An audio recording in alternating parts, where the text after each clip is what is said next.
नमस्कार बच्चों, कक्षा 11 चित्रकला की बात करते हैं अपन।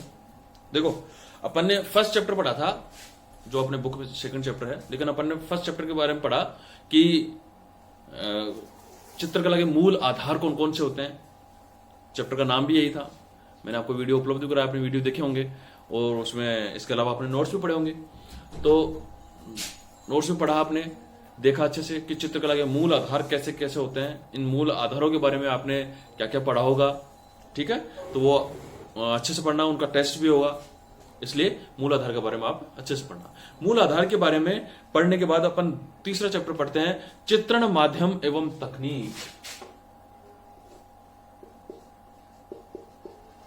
चित्रण माध्यम एवं तकनीक। चित्रण माध्यम एवं तकनीक। देखो, तकनीक, चित्रण माध्यम एवं तकनीक।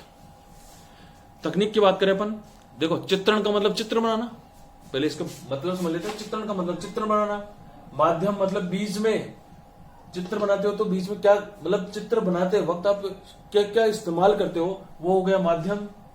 चित्र बनाते वक्त आप क्या क्या इस्तेमाल करते हो वो माध्यम हो गया। और किस टेक्निक से, कि मैं लिख रहा हूं, किस टेक्निक से लिख रहा हूं, मार्कर, मेरे पास मार्कर है, सब चौक नहीं है मेरे पास लिखने के लिए, मार्कर है, मार्कर से लिख रहे हैं, ये तकनीक हो गई अपनी, ठीक है। मतलब चित्रण मैंने यहां लिखा कि कक्षा 11, ये तो हो गया चित्रण। किससे लिखा, मार्कर से, ये हो गया माध्यम। किस टेक्निक से लिखा, टेक्निक कौन सी थी मेरे पास में, मार्कर से लिखने की टेक्निक थी। समझे नहीं आप कि माध्यम और तकनीक दोनों अलग अलग शब्द है। माध्यम का मतलब हो गया किस चीज का इस्तेमाल कर रहे हैं अपन, और टेक्निक का मतलब होगा क्या कर रहे हैं अपन। समझ गए, वो अपन आप आगे चैप्टर पढ़ेंगे तब अपने को पता चलेगा। तो इसका बेसिक नॉलेज हो गया कि चित्रण माध्यम एवं तकनीक में अपन कौन कौन सी चित्र बनाने में काम में लेते हैं। देखो, अपन तकनीक को विधि भी कह सकते हैं, विधियां, कौन कौन सी विधियां काम में लेते हैं अपन चित्रण बनाते वक्त। तो देखो, अपन बात करते हैं चैप्टर की। चैप्टर में बात करें तो चित्रण का मतलब किसी भी रंग, पदार्थ या किसी भी वस्तु को निर्मित करने से पहले उसकी विधियां जानना बहुत जरूरी होता है। ये अपन, मैंने पहले भी कहा है आपसे कि ये विधियां, ये कक्षा 11 की चित्रकला की बुक, ये सिर्फ आपको नॉलेज देगी रे भाई, ये नॉलेज देगी इससे कैसे चित्र बना सकते हैं, ये कैसे चित्र अपन बना सकते हैं, ये नॉलेज देगी। तो नॉलेज लेने के लिए अपने को क्या करना पड़ेगा, मतलब ये नींव है अपनी। इस नींव में क्या पढ़ने को मिलता है, देखो अपन ने तत्व पढ़े थे, अपन ने संयोजन के सिद्धांत पढ़े थे, अपन ने षडांग पढ़े थे, उसके बाद अपन माध्यम पढ़ रहे हैं कि क्यों बनाया जाता है माध्यम। देखो आगे पढ़ते हैं, माध्यम में अपन पढ़ेंगे रंग, ये कौन कौन से रंग काम में लेते हैं, विधि, कौन कौन सी विधि काम में लेते हैं अपन, ठीक है। इसके अलावा अपन पढ़ेंगे कि कौन कौन से चित्रण कार्य का मतलब मूर्त अमूर्त कैसे चित्र बनते हैं, ये सीखने को मिलेगा भाई अपने को। तो देखो, इसमें रंग क्या होता है। रंग आपको मैंने पहले चित्रकला के तत्वों में बताया था कि रंग क्या होता है। इसमें पढ़ते हैं कि रंग कौन कौन से प्रकार के होते हैं, क्या रंग होते हैं, चित्रों में रंगों को कैसे काम में लिया जाता है, ये अपन इसमें चैप्टर में पढ़ेंगे। तो देखो, रंगों के बारे में पहले पढ़ते हैं अपन। पहले जल रंग, ये आपको पूरे नोट्स अवेलेबल कराऊंगा, सारे नोट्स अवेलेबल कराऊंगा भाई, उनको पढ़ना अच्छे से, ठीक है। जल रंग देखो, जल रंग क्या होते हैं, इनको वाटर कलर भी कहते हैं, इंग्लिश में इनको वाटर कलर कहते हैं। जल रंग मुख्यतः कागज पे इस्तेमाल किया जाता है। अब आप कहोगे कि सर चित्र तो कागज पे ही बनाएंगे, नहीं रे भाई, ऐसा काम नहीं है। चित्र दीवार पे बन सकता है, कागज पे बन सकता है, किसी भी प्लास्टिक की वस्तु पे बन सकता है, कैनवास पे बन सकता है। कैनवास क्या होता है ये आपको मैं बाद में बताऊंगा, इसमें आएगा चैप्टर में। माध्यम पढ़ेंगे अपन, उस माध्यम में कैनवास भी आएगा, ठीक है। तो किसी भी वस्तु पे अपन, किसी भी कार्य पे अपन चित्र बना सकते हैं। जैसे अभी हाल ही में जवाहर कला केंद्र जयपुर में कंपटीशन हुआ है, जिसमें क्या कंपटीशन हुआ है कि टी शर्ट या शर्ट पे अपने को पेंटिंग बनानी है, और उसमें टी शर्ट या शर्ट में एक विद्यासागर उपाध्याय नाम के एक बहुत अच्छे आर्टिस्ट है, ठीक है, वो वहां के हेड थे उस टाइम। उन्होंने ये कंपटीशन करवाया और उसमें टी शर्ट पे पेंटिंग बनानी थी, और सिर्फ 12वीं तक के बच्चों को वहां पे कंपटीशन में लिया गया था। तो अपन कुछ भी कर सकते हैं, कुछ भी। अब मैं आपको लास्ट में जब अपने ऑफलाइन क्लास होगी उस टाइम मैं आपको पेंटिंग भी दिखाऊंगा, कैसे पेंटिंग बनाई जाती है, कैनवास भी दिखाऊंगा कैसा कैनवास होता है, आपको म्यूरल दिखाऊंगा कि कैसा म्यूरल होता है, ये सब आपको प्रैक्टिकल में मैं सिखाऊंगा सारी चीजें। तो अपन बात करें तो जल रंग की। जल रंग मुख्यतः कागज पे बनता है, ये किसी पे नहीं कर सकते अपन, न दीवार पे कर सकते हैं, न किसी प्लास्टिक की वस्तु पे कर सकते हैं, न कैनवास पे कर सकते हैं, किसी भी। हालांकि नॉर्मल तरीके से सब काम में लेते हैं, लेकिन मुख्यतः कागज पे ही इसका इस्तेमाल किया जाता है, सबसे पहली बात। दूसरी बात, इसका संवाहक जल है। संवाहक, संवाहक का मतलब होता है साथी, साथ निभाने वाला। तो इस रंग का, जल रंग का साथ कौन निभाएगा? मुख्यतः जल। ऐसे रंग होते हैं इनमें पानी मिलाया जाता है और पानी मिलाकर ही किया जाता है। अब आप कहोगे पानी मिलाएंगे और क्या मिलाएंगे? नहीं, ऐसा नहीं है। कई रंग आगे अपने को ऐसे पढ़ने को मिलेंगे जिसमें अपन ऑयल, तेल मिलाते हैं, तारपीन का तेल मिलाते हैं, ठीक है, जो मिट्टी का तेल होता है वो मिलाते हैं और उनकी उसके बाद में कलर को करना पड़ता है। तो इस कलर में जैसे नाम से ही स्पष्ट हो रहा है कि जल रंग, तो जल ही मिलाएंगे, वैसे जल रंग इनका मुख्य संवाद होता है। इसमें जल का इस्तेमाल करके और फिर अपने को काम में लेना पड़ता है। देखो, और जब आप ऑफलाइन क्लास में रहोगे तो आपको जल रंग का इस्तेमाल अपन मुख्यतः जल रंग के काम में लेंगे। जल रंग का मतलब अपने काम में कौन से आएंगे? पोस्टर रंग। अपन पोस्टर कलर काम में लेंगे, आपने लिए भी होंगे बहुत से बार, ठीक है। और आप अगर मेहता ही स्कूल में पढ़े हुए हो पहले से, तो मैंने बहुत बार कंपटीशन करवाए हैं और आपके क्या नाम, पोस्टर रंगों के इस्तेमाल करके ही आपने चित्र भी बनाए होंगे उसमें, तो आप पोस्टर रंग अच्छे से जानते होंगे। वो पोस्टर रंग ही जल रंग होते हैं लगभग, ठीक है। तो वो इनका मुख्य संवाद जल है। कागज बनाए जाते हैं, जल है। तीसरी बात है इसकी कि ये जो कागज बनता है इसके लिए, स्पेशली इसके लिए, वो हाथ से बना हुआ कागज होता है।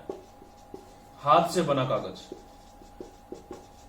हाथ से बना कागज मतलब पतली पतली लेयर, कागज की पतली पतली लेयर चिपकाकर मोटा कागज बनाया जाता है। इसमें हाथ से बना मोटा कागज होगा, हाथ से बना मोटा कागज, वही इस जल रंग में काम में आएगा। अगर आप 500 रुपए वाला जो पोस्टर आता है वो लेकर आप जल रंग कर दोगे तो वो नहीं टिकेगा भाई। इससे अच्छा आपने क्या करना पड़ेगा? हाथ से बनी सीट, जिसको अपन बोलते हैं हैंडमेड, हैंडमेड शीट होगी, हैंडमेड शीट कहते हैं उसको। तो आप इस जल रंग का इस्तेमाल जब भी करेंगे तो हैंडमेड शीट पे ही कर सकते हैं आप। हाथ से बना हुआ मोटा कागज होता है, उससे पे इसका इस्तेमाल किया जाता है। कुल मिला के जल रंग की अपन बात कर रहे हैं तो जल रंग एक स्थायी रंग नहीं है। इन स्थायी का मतलब ये अगर अपन एक बार कर दिया तो ऐसा नहीं है कि ये मिटेंगे ही नहीं कभी, ऐसे स्थायी रंग नहीं है, अस्थायी रंग है ये। और इनका इस्तेमाल मुख्यतः कागज पे किया जाता है, ठीक है। इनका संवाद मुख्यतः जल है। और कौन से कागज पे? हाथ से बने हुए कागज पे, मोटे कागज पे, हैंडमेड कागज पे इनका इस्तेमाल किया जाता है। देखो, जल रंग में अपन अगर काम में लेते हैं तो अपन ने 1 2 3 पॉइंट पढ़े, चौथा पॉइंट और देखो, इसमें काले व सफेद रंग का इस्तेमाल ही नहीं करते ना भाई। क्यों नहीं करते? क्योंकि इसके अंदर क्या होता है कि काले और सफेद रंग में सिर्फ टोन देने का इस्तेमाल किया जाता है। अब टोन क्या होती है? अपन ने तान पढ़ा था, तो तान में क्या था कि रंग को किसी दूसरे रंग को मिलाकर उनको हल्का करना और गहरा करना तान कहलाता था। ऐसे ही ये काला और सफेद जल रंग में मुख्यतः सिर्फ तान घटाने और बढ़ाने के काम में लेते थे। किसी नीला रंग है और नीले को मुझे हल्का करना है, बिल्कुल स्काई ब्लू करना है, तो उसमें व्हाइट मिला दिया ना मैंने, हल्का हो गया। और मैंने उसको क्या किया कि मुझे और उसको गहरा करना है, हल्का सा ब्लैक मिला दिया ना मैंने, नेवी ब्लू हो गया, बिल्कुल गहरा ब्लू हो गया। ऐसे अपन इस्तेमाल करके उनको तान को घटा और बढ़ा सकते हैं, ठीक है। और सफेद और काला सिर्फ काम में लेते हैं, तो वो कैसे?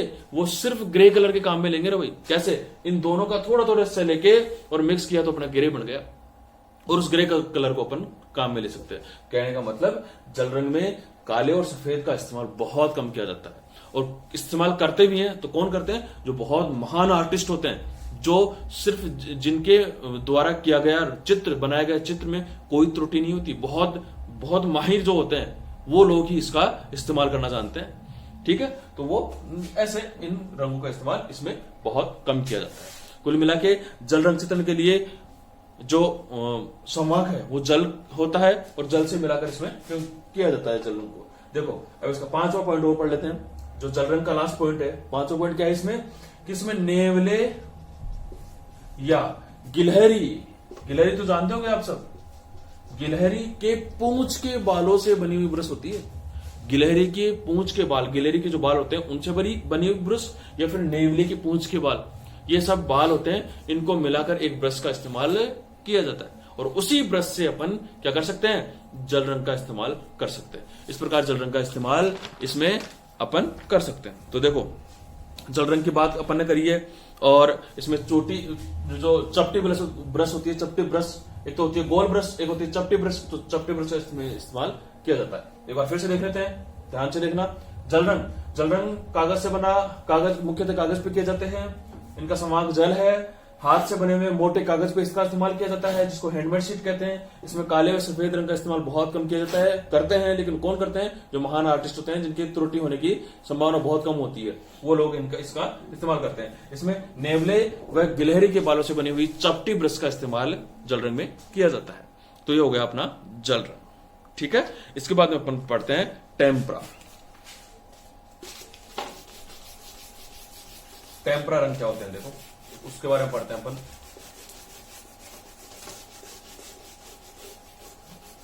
जल रंग अच्छे से समझ में आ गया होगा, इसके नोट्स उपलब्ध कराऊंगा, उनको अच्छे से लिखेंगे, उनको याद करेंगे अच्छे से, और उसके बाद में फिर भी कोई समस्या होती है तो आप मुझसे संपर्क करेंगे।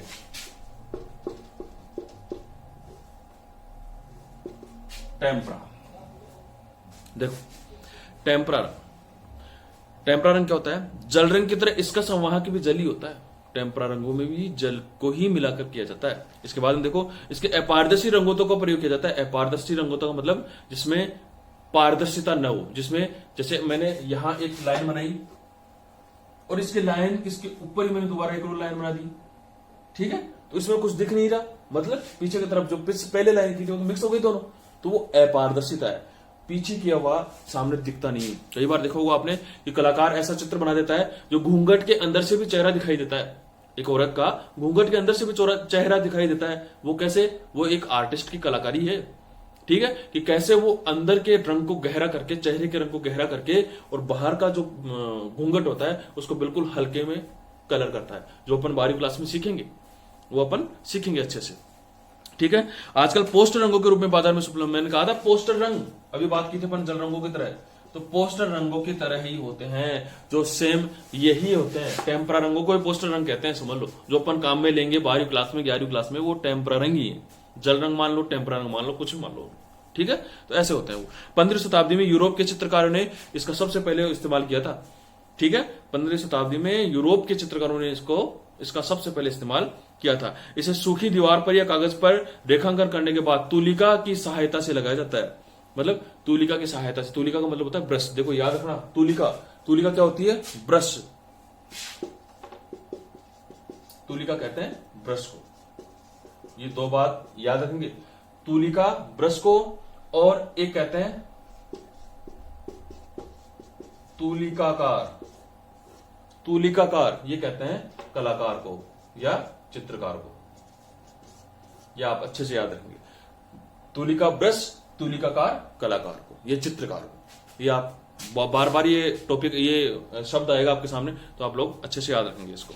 इसके बाद देखो इसमें कहा है कि इससे चित्र में अपारदर्शिता आती है, चित्रों की सुरक्षा भी देता है। इसके अलावा इसमें दूसरे रंगों को उसी के ऊपर लगाकर प्रभाव उत्पन्न किया जा सकता है। कैसे, देखो एक मैंने कलर किया, कोई कलर कर दिया, और उसके ऊपर मैंने सोचा कि ये रंग निकले नहीं, ये रंग बहे नहीं, ये रंग अच्छे नहीं है, और ये रंग धूप में खराब हो जाएंगे, तो उस पर टेम्परा रंगों का इस्तेमाल कर देंगे अपन, हल्का, बिल्कुल हल्का। वो टेम्परा रंगों का जैसे इस्तेमाल करेंगे और वो रंग अच्छे से अपने को दिखाई देने लगे जाएंगे। दूसरी बात, उन रंगों को उतरने का चांस भी बहुत कम हो जाता है, ठीक है। तो ये अपना हो गया टेम्परा रंग और जल रंग। ये दो पन्ने पढ़े हैं, इनके नोट्स भी अच्छे से पढ़ना।